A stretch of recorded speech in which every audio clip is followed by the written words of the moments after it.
What are the Nordics? A group of countries populated by more than 27 million people? Or is it rather a state of mind greater than our combined land masses? We think so, because there is a certain Nordic perspective on life which can be found all over the world, as traces of North. Physically, these traces embody themselves as design, art, and technology. Mentally, as ideas, policies, and human values. There are indeed traces of North everywhere, but they're not our sole property. Just as no one can take patent on trust and equality, traces of North are our mutual legacy about where we come from and how to proceed from here. Because this is all about inviting, inspiring, and starting conversations.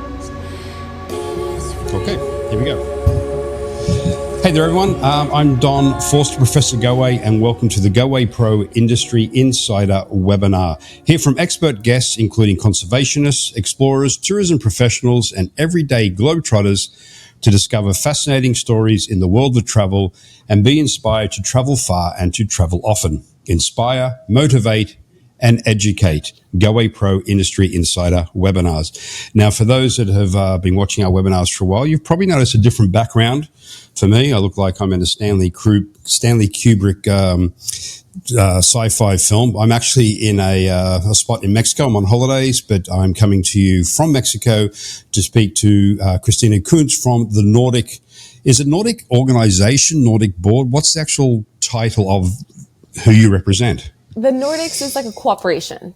I would say the Nordic cooperation. There you go. Okay. And Christina just mentioned to me before we came on air that you're in a ranch somewhere. Whereabouts are you? Oh, no. I mean, my home is a ranch. So it's one floor. Oh, your home. Yes. Okay. I wish I was in a ranch. Oh, okay. Sorry, I thought you were literally out in the bush somewhere. Oh, I wish. Okay, so as we always do, as we always do, we'd like to get to know our guests a bit more. I've not met Christina before. So, Christina, can you tell us a bit about yourself and how you came into the world of tourism, and in particular, how you found yourself working with and for the Nordic Corporation? Absolutely. Thank you for having me today. I've been working in the travel industry since 2012. During this time, I've overseen the PR and marketing efforts for some of the world's most exciting destinations, from South Africa and Hong Kong to Guyana and the Maldives, and quite literally everywhere in between. And I became associated with the Nordics through my work with Cornersun Destination Marketing, which is a boutique agency that specializes in all things travel and tourism. So my work with the Nordics kind of came about in 2021 when they were launching their Reboot Nordic Tourism project in the US. And they needed someone who, not only had marketing experience, tourism experience, but also someone that could kind of fairly promote all of the Nordic countries. I didn't have an allegiance to one single country. So I was lucky enough to check all those boxes, and I've been working with the cooperative ever since. Oh, nice. Now, you mentioned, I know we're here to talk Nordics, but you mentioned Guyana, as in Guyana. Down in South America, Guyana? Yes. Oh, nice. Yeah, okay. Very amazing destination. It is, yeah. So Lots again, but we're not here to talk about Guyana. We're here to it's okay. Yes, here to talk about the Nordics. So on that point, what are the Nordics? You mentioned multiple countries. So what does the Nordics, who or what are they made up of? Yep. So the Nordics is a sustainable tourism cooperation that's co-funded by the European Union that includes the countries of Denmark, Finland, Norway, and Sweden. Now, the full Nordics cooperation also includes the Faroe Islands, Iceland, and Greenland. But depending on the marketing activity that we're doing, we sometimes promote just a few at a time. So for instance, for this, we're promoting, Denmark, Finland, Norway, and Sweden. Okay. So I guess another term for those countries would also be Scandinavia. That'd be fair as well. Yeah, so technically, yes. Scandinavia, though, only refers to Denmark, Norway, and Sweden, whereas the Nordics also includes all the other Nordic countries, and Finland also is in this as well. Oh, okay. But for our conversation today, we're focusing on the four you mentioned: Denmark, Sweden, Norway, and Finland. So we're not really here to look at the Faroe and or Iceland. Okay. Yes, or Greenland. And we just clarify. Yeah, okay. So I've been to the four countries in question, me to that destination, but how would you pitch it or place it for our travel partners out there? If someone comes to them and speaks to the Nordics, and in particular these four countries, what would you say is the biggest draw or the multiple draws to the region?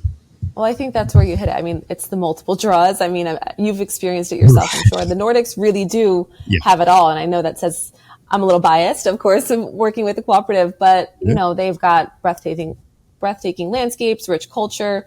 And really the thread for this cooperation is the focus on sustainability. And that really just makes every visit to the Nordics just feel like it has more meaning, more purpose. It just has, you know, that little something extra that you really look for on your holiday or vacation. So each of the Nordic countries, they have their own. Go ahead. Yeah. I thought you were going to interrupt. No, I have to. Sorry. Oh, yeah. No, yeah. We just people listening. We've got a bit of a delay here, so that's why we might talk over each other. So apologies there. Yes. Okay. So, what I was saying, each of the countries have their own, you know, unique draws and wonders. You know, Norway's majestic fjords, the Finland's lakes, Denmark's dunes, Sweden's forests. But, you know, what really ties these countries together is the shared experiences among them. So, you know, the thrill of the Northern Lights, the new Nordic food movement, the midnight sun, like all of these experiences, you know, they don't just add to the journey. They really transform it. So, you know, from the meals that you eat to the adventures that you embark on, you know, every chance in the Nordics is an opportunity to kind of connect to the land and to connect to its people. And there's a saying in Norway that's like, a great place to live is a great place to visit. And that really rings true for the whole of the region, you know? So when you're going to the Nordics, you're not just getting a tourist experience, you're getting a life experience. You're getting their life experience. And I think that's what makes a visit there so profound and so different from anywhere else that you can venture to. So you mentioned a few times as we're talking that the focus in the current campaign is sustainability. Is there, like, apart from the obvious reasons that every country, every traveler should be aware and conscious of sustainability, be it at home or when they are traveling, is there a reason that there's a focus on that in this particular instance?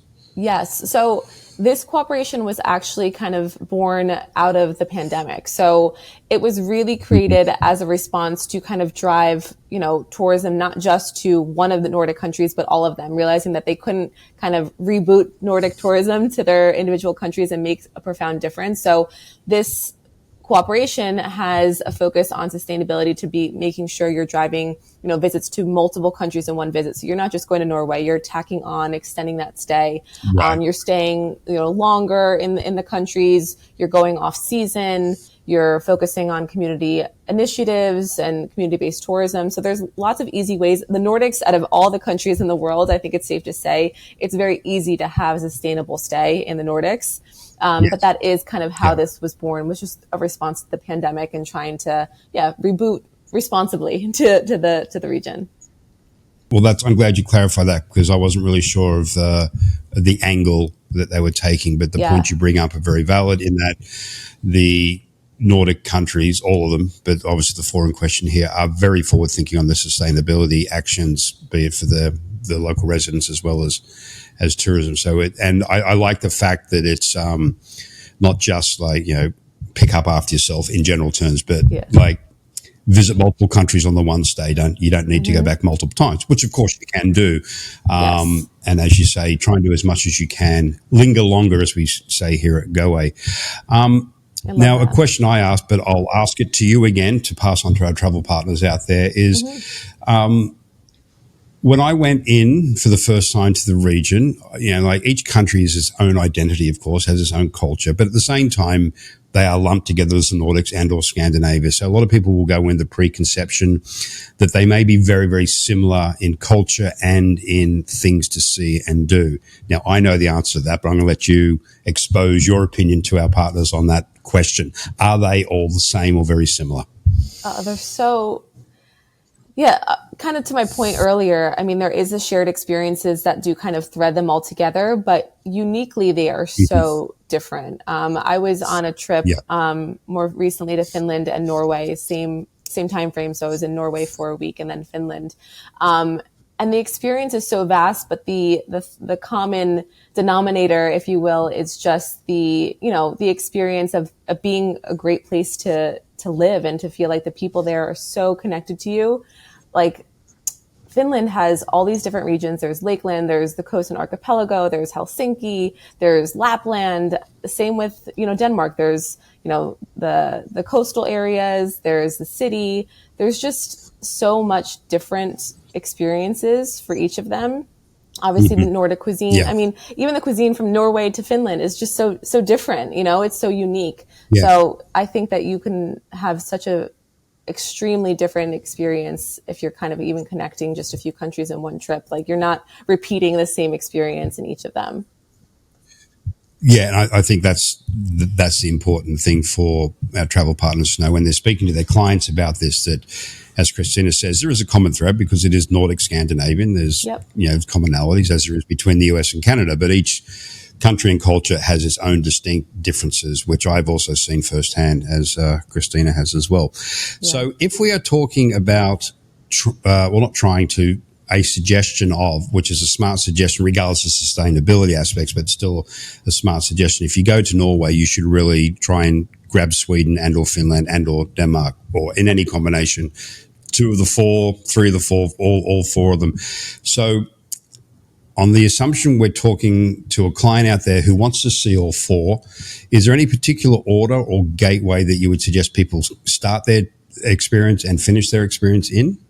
I think it really depends on what you're doing, because, it's super well connected once you're within the country, different countries. So there's trains, there's ferries, there's, the great railway system is really easy to get among them. So it depends on where you're starting in, so if you're starting in the city and you're trying to go to Lapland, that might reconfigure the order and things like that. But regardless of where you are in these 4 countries, it's so tremendously easy. I think even if you're taking the train from Copenhagen to get to Stockholm, you'd only need 1 ticket. There's no change there. It's so well connected. So it really doesn't matter. It just depends on, what part of the countries that you are going to be in that will kind of configure the order. So if you're in the Jutland region of Denmark and things like that. Exactly. And as Christina says, Denmark's connected to Sweden by road as well as rails. You can literally drive there under, I can't remember the name of the tunnel, but there's a tunnel that goes under the water, which is really cool. But from a logistics point of view, particularly if you're looking at Norway, Norway's famous for its coastline, as Christina mentioned, the fjords. And there is a very famous, it is a ferry service, but also a cruise service that runs from Bergen, I'm trying to remember my geography, all the way to the top of Norway and back down again. Now, it does service all the little towns there. So from a logistics point of view, there are some things to be thought of if you're going to do the coastal cruises of Norway. But otherwise, you can connect air, land, sea, and train is very good. And of course, it is Europe, and it is very well connected in regards to, I think when I first arrived in Oslo, because I'd spent most of my professional career dealing with Latin America. And I landed in Oslo, and you get off the plane, you just tap your credit card on the airport train that takes you right into town. And then it was a short walk. So it's very easy. Yeah, exactly. It was very cool, particularly when I was dealing with Latin America. What's the easiest way to get there in general? And by that, I mean airlift from North America into either the capital, which is primarily Oslo, Stockholm, Helsinki, and Copenhagen. So can you give us some general ideas of the easiest, best ways to get there? Yeah, so getting there is through those main international airports, as you mentioned, in all those capital cities. These are really well connected with a number of key North American hubs like JFK, LAX, ORD, MIA. And then for Canadians, YYZ is super well connected through, Air Canada, Finnair, SAS. That's your starting point is through those capital city air hubs. Right. Another good option too, even though we're not focusing on Iceland today, which is part of the group, is Iceland Air hub in and out of Keflavik into all European destinations, particularly into the Nordics, and they offer a free stopover. So that's another option when we look at the Nordics on a larger scale as well. So short answer to that is it's easy to get there to and from. And even if you want, you can go by some of the more, Western European gateways, London, Paris, etc., to get up there if you wanted to do that sort of addition to it as well. Totally. Are the countries in question we're discussing today, Denmark, Sweden, Finland, Norway, part of the EU? So only Denmark, Finland, and Sweden are part of the EU, but all of the Nordic countries are part of the Schengen zone, which allows that free movement of travelers between the member countries. It's also worth noting that Finland's the only country in the Nordics that's on the euro. All the other countries have their own unique currencies. So that's just something to note for travel. Unique currency.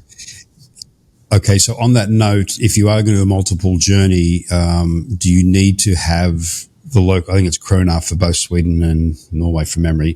Do you need the respective currencies when you're in those countries? Now, I know most of them are pretty much credit card based as well. Everything is credit card. Like even in Lapland, I was getting souvenirs. Really? Yeah, in Finnish Lapland, I was at a local souvenir, not a local, it was a local home. We were Northern Lights watching, and I paid by credit card for their artisanal goods. So you really, when I was there, I didn't have local cash at all. So you really don't need it. You really don't need it. Yeah, I was the same. I didn't realize at the time, but I never ended up getting local cash because of the reasons you just mentioned. And I believe at one stage, Norway was trying to go to a completely cashless setup. They weren't able to do it because cash was needed here and there. But to your point, so really for everyone out there, your credit card will get you around for pretty much, well, I'm going to say everything now, because if you can buy souvenirs in a local home in Lapland, I think that pretty much covers everything. Yeah, that one blew me away. I was like, that's you guys are crazy. That's great. That's pretty switched on.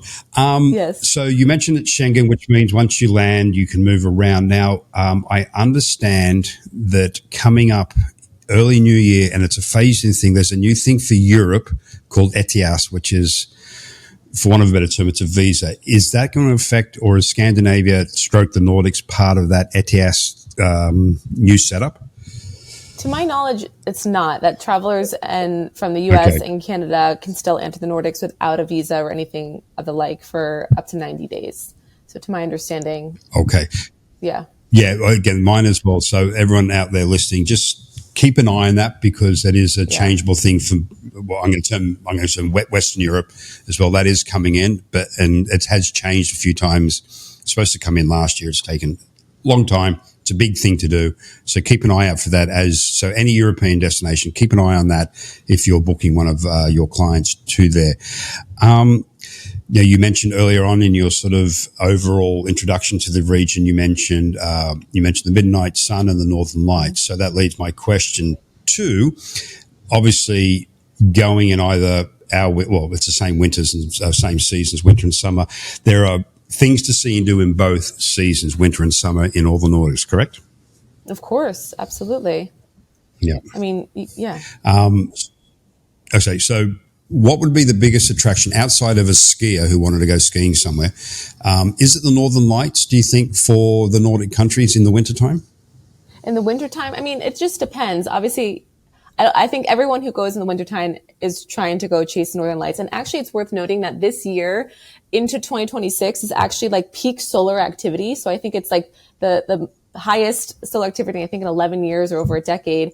So it's a really good time to go see the Northern Lights in the different Nordic countries. But beyond that, I mean, I'm not a skier, so that wouldn't appeal to me personally. So don't feel like if you don't ski, you can't experience the Nordics, because you certainly can. There's a lot more, especially, there's dog sledding if you want to do that. Ice fishing, you can stay in an igloo hotel. That'd be more my jam. You can explore, all the winter markets, things like that. Or you can just kind of park up in a cozy cafe and just kind of bask in that hygge culture of Denmark.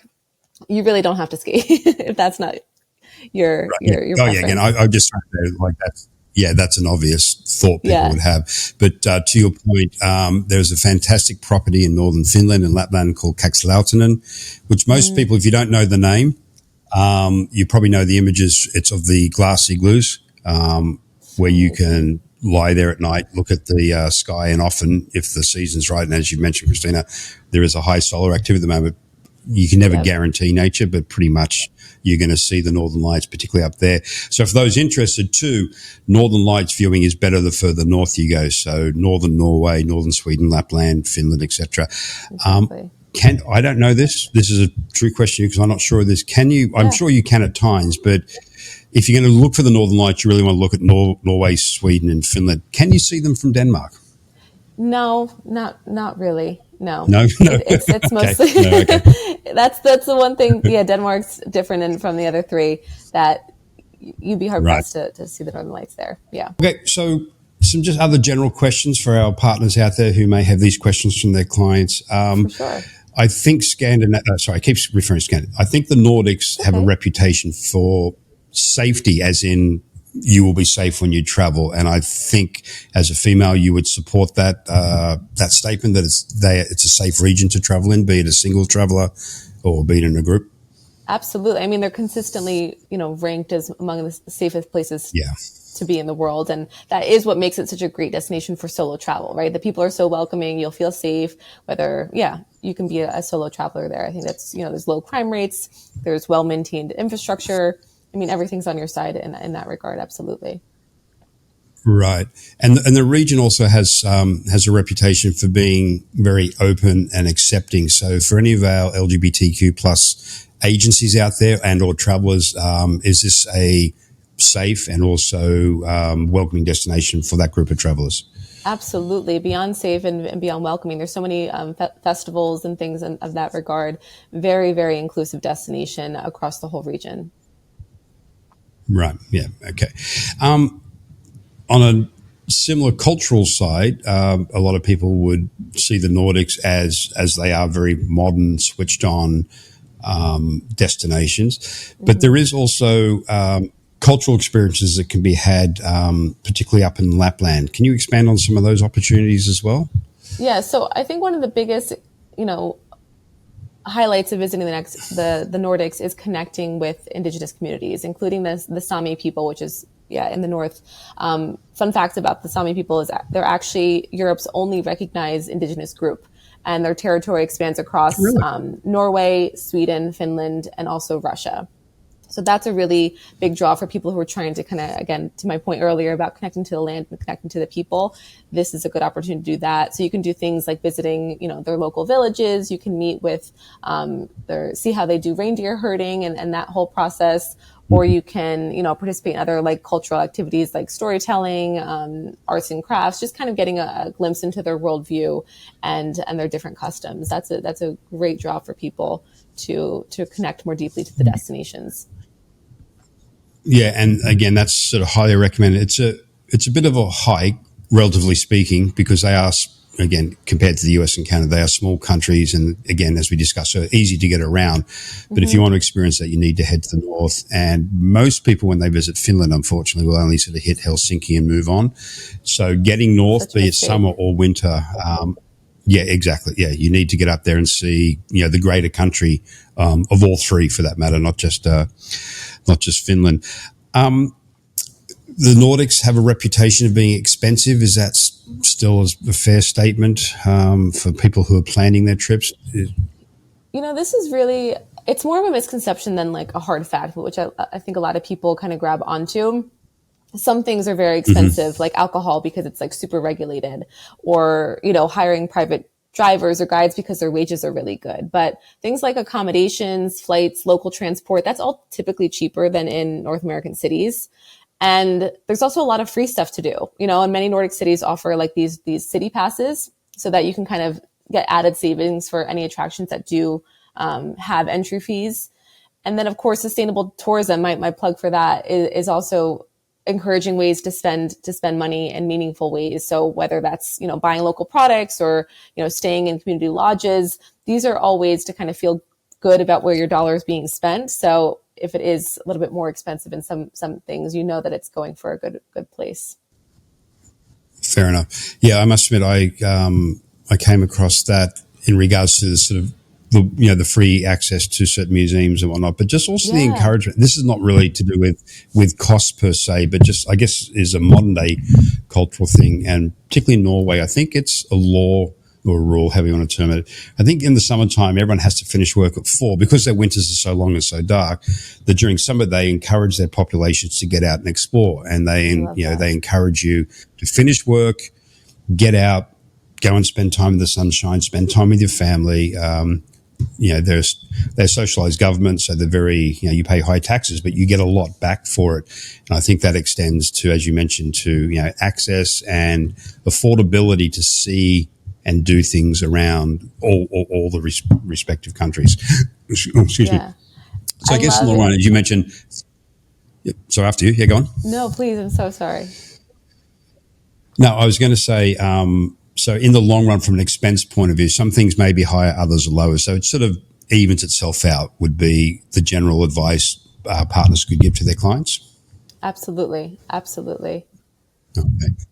But also, I just wanted Sorry, and I interrupted you. No, I interrupted you first, but a note just on, I always love it each summer when I'm working with, because I work with all of the individual Nordic country tourism reps. That's who makes up this cooperation. And I love when the summer rolls around because they are out of office from, July, all of July to August, and they are enjoying their country. They're living it and breathing it. And it's like, we could really learn something from them here in North America. It's like summer Fridays don't cut it. They take it to a whole new level, and it's really a wonderful thing. And it just shows, again, that Norway statement, a great place to live is a great place to visit. And they really embody that. Yeah, for sure. Yeah, they definitely embrace, not living to work, working to live, for sure. Yes. Now, you've already mentioned a few times about different culinary options. So Goway has a very large groups department. We deal with culinary groups quite often. So be it if you're a crazy foodie or you just like your food, these destinations will offer you a good variety and choice of food and wine, alcohol, etc. Yeah. Oh my God. The food scene in the Nordics is just unmatched. I think I touched about it before, just that new Nordic food movement that is all about kind of focusing on in-season local ingredients that kind of reflect the region's landscape. So a lot of Michelin-starred restaurants are in the Nordics, as people know, Noma and whatnot. Some even have Michelin green stars that show, their commitment to sustainability as well. But I always like to add that dining in the Nordics is a lot more than sitting in a restaurant. It's a full-on immersive experience. You can go foraging for berries and mushrooms in Finland. You can go on an oyster safari in Denmark. You can go truffle hunting in Norway. Wow. Another fun experience in Sweden is their edible country.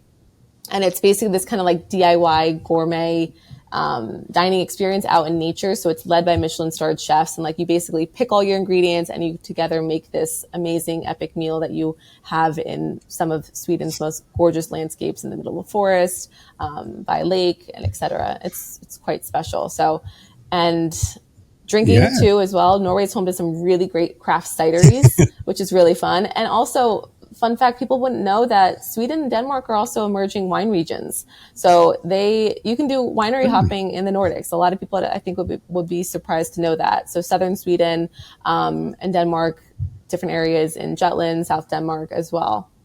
Okay, yeah, I did not know about the winery or the up and coming. I knew there was some wine, but I didn't realize it was growing into a standalone industry, so to speak. Now, of late in pop culture, there's been a lot of Viking-based shows out there, shows the Vikings, etc. So it goes without saying that there is quite a rich, more modern history, medieval Viking history to be seen. I do know this. I did a drive through southern Sweden, looked at all the sort of old castles and stuff. So I guess Finland would be a bit more... So I guess Finland would be a bit more Eastern European focused history, but the point is there's lots of history and, churches and stuff if someone is looking for that more classic European experience as well in the Nordics. Absolutely. Yeah. Really great old charming historic villages. Røros in Norway too is the oldest wooden building town in Europe, I believe. So that's great for history and things like that. Yeah.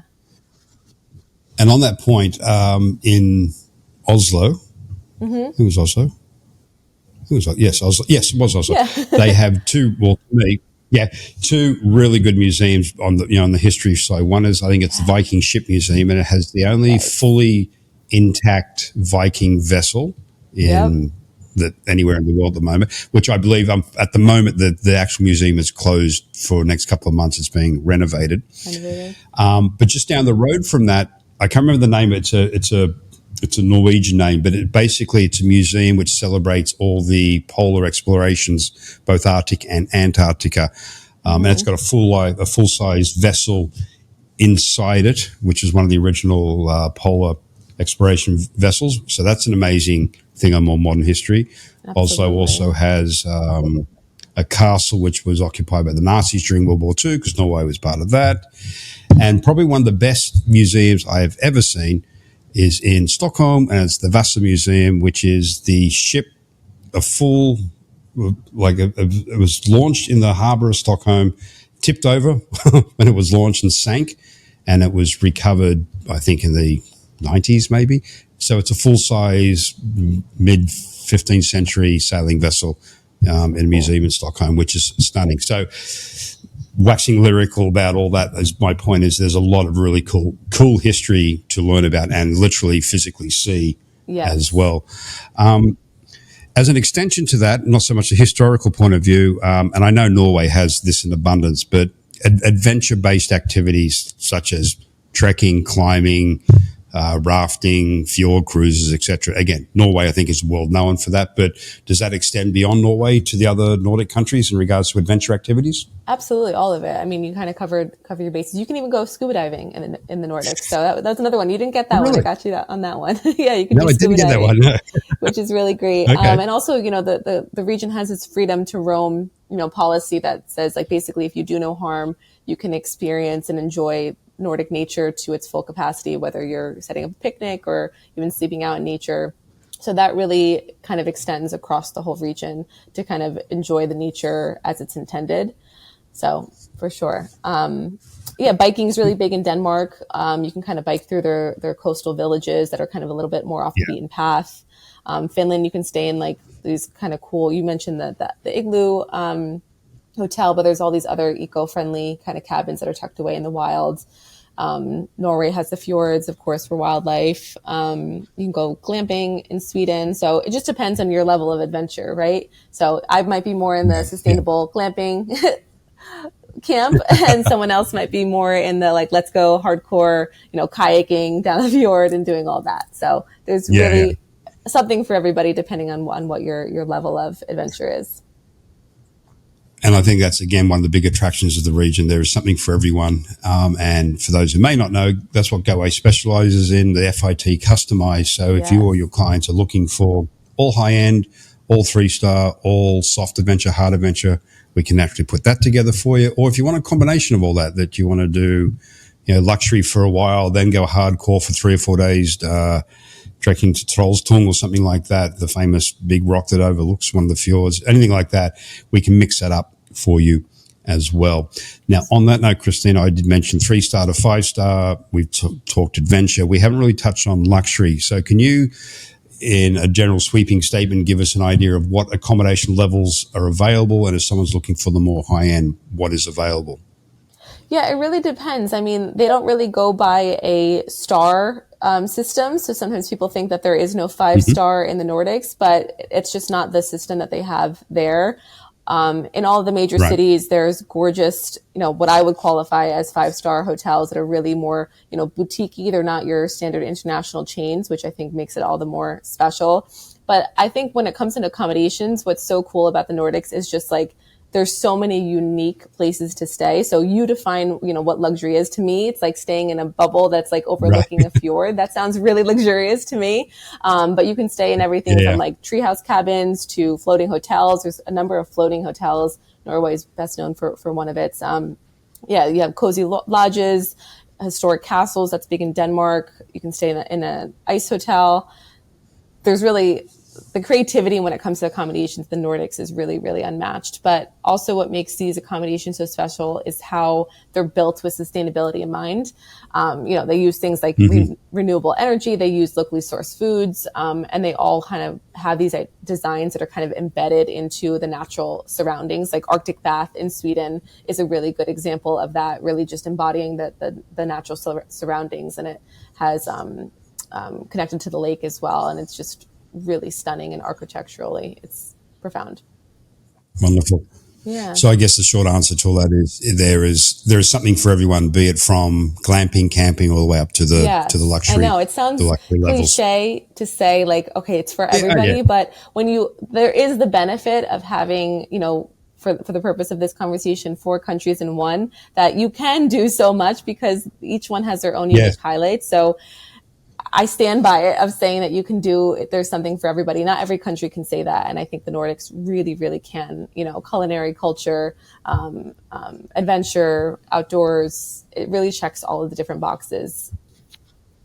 100%. Yeah. And I agree. Having been there, I agree that 100%. Yeah. Now, we did talk about connecting the countries before. It's very easy. Yep. Self-drives are quite, or can be thought, let me rephrase that, should be thought about for any of our clients out looking to do, as Christina suggests, like more than one country in a visit. Mm-hmm. So getting around the countries, because it's Schengen, you can take a vehicle to and from. Obviously, dropping the car off where you started makes more sense from a financial point of view. But you can take a vehicle to Finland, but unless I'm mistaken, Christina, the only way to get to Finland without flying, of course, is taking one of the Baltic ferry services across from, say, Stockholm, which is what I did, Stockholm to Helsinki. Is excluding flying, is that the only way to get to Finland, like from the other Nordic countries? Yes, correct. Yeah. All right. So you can, again, take a vehicle on if you want, or just take the ferry across. Mm-hmm. Now, the other big thing, which unfortunately is not accessible now for obvious geopolitical reasons with Russia and the Ukraine situation, is Helsinki was often, or is the gateway to get into Russia as well by train if anyone wanted to connect those countries, which I did at the time, but which is not doable now. So hopefully things one day will settle down there, and that will be an option as well to connect up Russia as well. But again, at the moment, not a doable thing. Mm-hmm.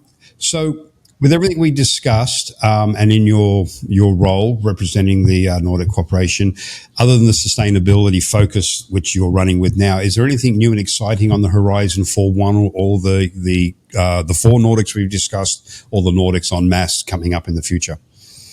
Yeah, there aren't. I mean, the thing, kind of to my point before, of that there being 4 different countries representing, there's so many different events and exciting things that happen in these countries year round. So, there's festivals, cultural celebrations. The calendar is kind of full for each of them. So I really would encourage people to kind of go on the visit country pages on their events pages to kind of see if there's anything that would kind of pique their clients' interest, because again, there's kind of a little bit of everything across the whole calendar year. So depending on, what you're into.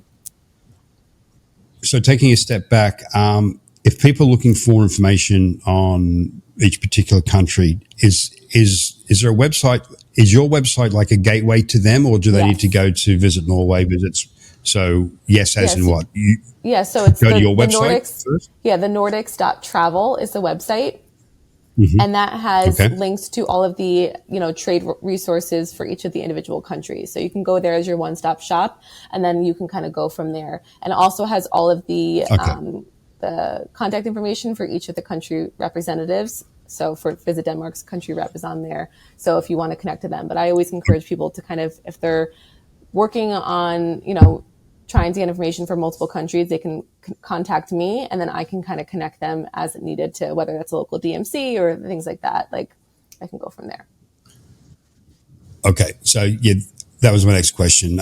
If agents are looking for some country support and information, they can approach you directly, and I'll put up your contact information below this after I've edited it, so everyone can see your contact information. Perfect. We discussed earlier in broad strokes winter and summer, and that basically scooping in the most famous things of those 2 particular seasons, the Northern Lights and then the midnight sun. But again, these countries are not just 2 seasons. They have 4 seasons, like everywhere does. So is there anything that we would have missed in that discussion about seasonality? Yeah, I think a lot of people only think that you can go to the Nordics in winter and summer, or they only want to go in winter and summer, but it really is such a great year-round destination. So, obviously summer is perfect for things, outdoor adventures, your midnight sun, all of that, the long days and the mild weather. But fall is really such a hidden gem in the Nordics. I was there when I was mentioning that trip to Finland and Norway, and it was so good because I'm not a cold weather person. I don't really like being freezing cold. I hear you. So I was in Lapland, and I was bundled up to the nines, and it was such comfortable weather. I still got to do husky sledding, saw the northern lights, but it was so comfortable, the weather-wise. The foliage was so gorgeous in the cities in Helsinki, and also as well, fewer tourists, and it's a really good opportunity to kind of go to some of the lesser known spots across the region. Again, not just going to the capital cities. It's a big charge that we try to encourage, is that there's other areas, go to the Jutland region in Denmark, go to the Koontz archipelago in Finland, just go elsewhere. There's so much more. You can still check off those capital cities, but dig a little bit deeper and you'll find so many amazing hidden gems throughout this region. That's really important. And yeah, spring, I would say, is probably the most quiet that you could get, but it's really great for if you're a big nature lover, just because of, everything being in bloom. It's great for hiking weather and things like that. So I just don't want people to ever think that they're limited by just summer and winter, because those are our busiest seasons. So we want to make sure, if you really prefer a more quiet, time to vacation, I would consider the fall especially. That's a really, really great time to experience the Nordics. Okay. And I would assume that in the fall and spring, there's a bit of a drop in pricing. Yes, absolutely. Or is it pretty much? Yeah, it is? No, that's true. Right. Okay, yeah. So if you're looking for a budget or a more budget conscious choice, then spring or fall, things would, I guess, go up a little bit in winter because of the Northern Lights attractions itself. And it's worth noting too, Goway has a handful of, Goway has a handful of self-drive itineraries on our website to tap into the points that Christina just brought up of getting out. Like, it does include the capital cities, but to get outside. And that's what I experienced when I was driven through southern Sweden. That's when I thought, exactly to your point, Christina, that it's nicer. There was some beautiful little farm-to-table restaurants along the way. Yeah. We did taste some wines as well. So, yeah, definitely try and get out of the big cities if you can. And I think that taps exactly into what Christina and the Nordic Corporation are trying to push now from a sustainability point of view as well.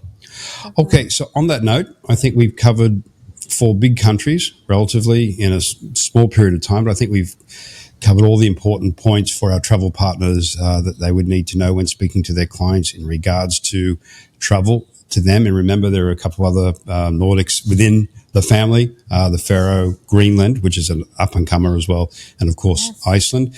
And you can go to, but it's a great resource for all information about all the respective countries in the Nordics. So on that note, I'd like to thank Christina for her time today, coming from her ranch, which I've learned is her home, not a ranch. Everyone out there, thank you very much for your time today, and we will talk to you soon. Thanks, everyone. Thank you. And we are done.